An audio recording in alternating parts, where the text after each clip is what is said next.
In 63 BCE, at just 36 years old, Julius Caesar stunned Rome by announcing his candidacy for Pontifex Maximus. At the time, he was still a relatively minor political figure and had not yet completed a term as praetor. To fund the campaign, he plunged himself deep into debt. When older, more established politicians urged him to withdraw, Caesar did the opposite. He intensified his efforts and borrowed even more heavily. On election day, Plutarch tells us that Caesar said to his mother something to the effect of, "Today you will see me return home as Pontifex Maximus," or not at all. He went on to win a narrow three-way contest, a victory whose consequences would echo for centuries. So what exactly was the Pontifex Maximus? Put as simply as possible, he was the highest-ranking religious official in the Roman Republic. Once elected, he held the position for life. And yes, elected is the key word there. As you might expect, the reality was more complicated.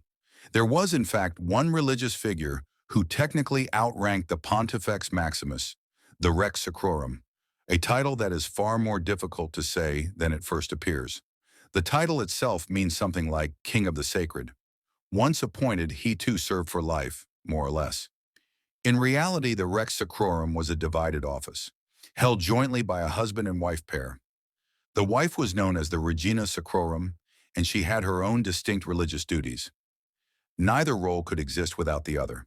If one of them died, or if the marriage ended in divorce, the office was considered vacant and a new couple had to be appointed. The official responsibility of the Rex and Regina Sacrorum was simple in theory: keep the gods satisfied, full stop.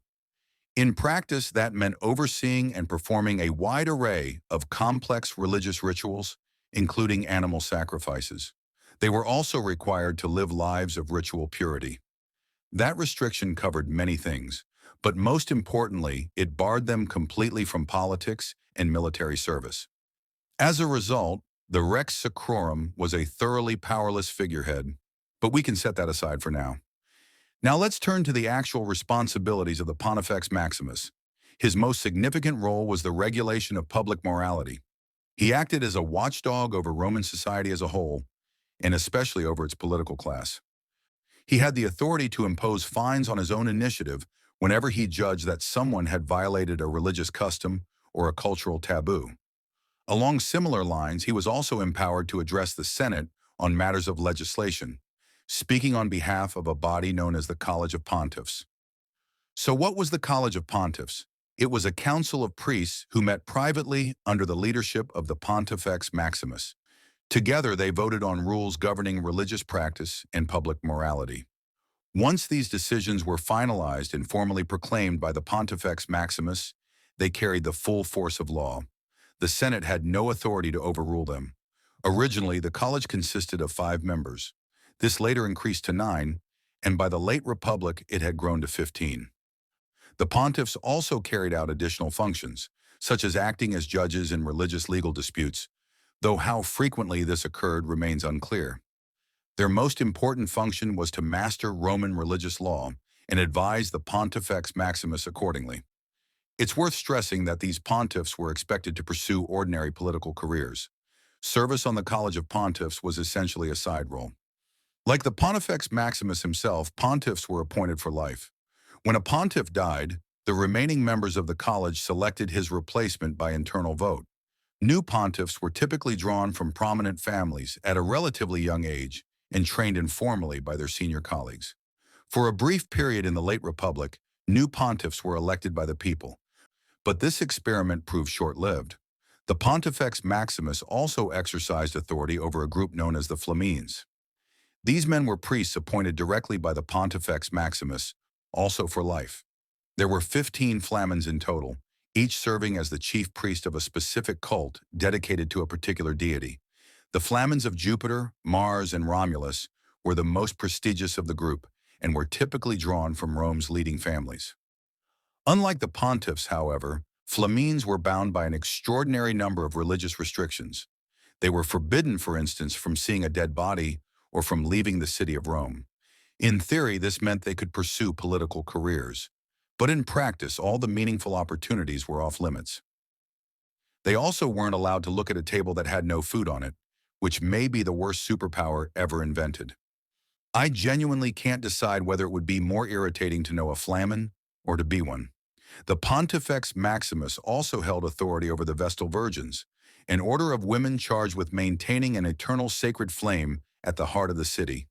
These were, without question, the most powerful women in Rome. They could own property, cast votes, and even free slaves at their own discretion. Each Vestal Virgin was appointed for a term of 30 years, though many chose to remain even after their service formally ended. The Pontifex Maximus worked just next door to the Temple of Vesta, in a building known as the Regia. During the Roman monarchy, this structure had served as the royal palace, and it later became the meeting place of the College of Pontiffs. The Regia was also home to Rome's official calendar, an infamously flawed system that required the Pontifex Maximus to manually insert extra days at the end of the year just to keep it functional. In addition, the city's most sacred relics were stored there. Among the most famous were the spears of Mars, which were said to tremble whenever some great disaster was about to strike Rome. According to tradition, Caesar witnessed these spears vibrating on the night before his own assassination.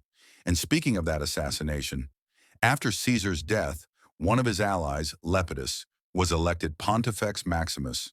This same Lepidus later became the junior partner in the Second Triumvirate alongside Octavian and Mark Antony. When Octavian emerged victorious and assumed power as the Emperor Augustus, he forced Lepidus into retirement in the countryside. Lepidus retained the title of Pontifex Maximus, but none of its real authority. Years later, when Lepidus died peacefully of old age, the office passed to Augustus without controversy. Soon after, the headquarters of the Pontifex Maximus quietly shifted from the Regia to the new imperial palace. And for the next 4 centuries, that is where it remained.